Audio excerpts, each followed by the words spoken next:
Hello people of the internet. Welcome to how to make bird sounds with your hands. What I'm going to teach you today is really quite simple and is simply just the manipulation of the size of a cavity that you create with your hands and how much air you push through that shape. So without further ado, let's dive straight in. First of all, you need to know how to place your hands together. So if you think you're bringing two hands, cupping them, interlocking your thumbs, almost in a papal greeting type sign, you do that, but obviously with a little bit more of a cavity in between your hands. So in creating this cavity where the air is trapped within your hands, you want to make sure that you have an airtight lock.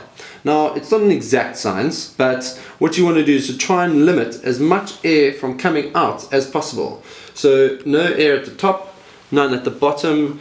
Some might come out at the very bottom where your hands join, and the shape of your contour of your hands doesn't allow for an airlock, but you want it to be there or thereabouts. Now, when dispelling the air, it's important to make sure that you have your lips in the correct place. Now, the rule of thumb, if you'll allow me the pun, is to place your top lip on the bridge of your top knuckle and your lower lip kind of halfway along your second knuckle. So if you would have your two hands together, your top lip would be here and your lower lip would be here. Now, you don't want to expel too much air, but you want to give it a constant flow so that your sound can be fairly regular. Let's give it a bash.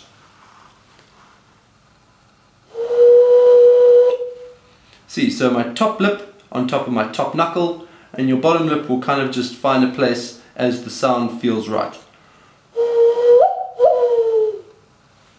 Cool, so now the next thing that we're going to change is trying to affect the pitch of the note that you're creating to create different types of sounds to replicate different noises. Now that's all done by manipulating how much air you release out of the back of your hand. The more you open your hand, the higher it is, and the closer it is, the lower it is. So ultimately you're just going to have to try and work out how much air to release, because if you release too much then you're not going to get a sound, but obviously if you let too little then you're not going to manipulate the note. So let's try and give it a bash to try and show how you can scale that sound.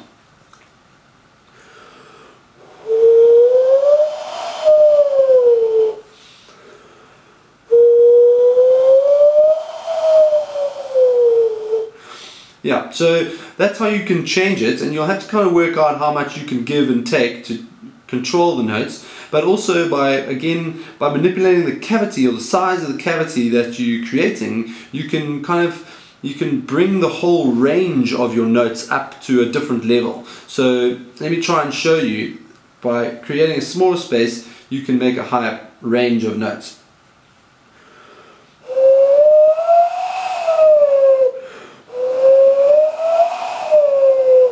So there, by showing you the original shape, you get that low pitch, and by showing you a much smaller shape, you can get a higher pitch. Okay, cool. So that's about it. That is how to make a bird sound with your hands. So get practicing. Get out there, try and get your shape working, get the flow of air right, and sooner or later you will be a twitcher yourself, recreating the sounds of Mother Nature. So the sound that you would create is obviously a little bit of a lower sound, so it's not really like the little teeny weeny birds that make the crazy high pitched sounds. You're going for more of the gangster birds that have more of a low, deeper, gruffer voice. You know, we're talking the likes of anyone within the dove family, the cuckoo family,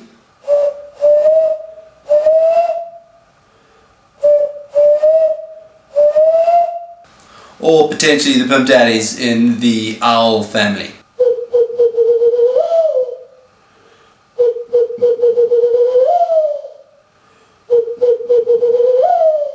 Or of course you can just go freestyle.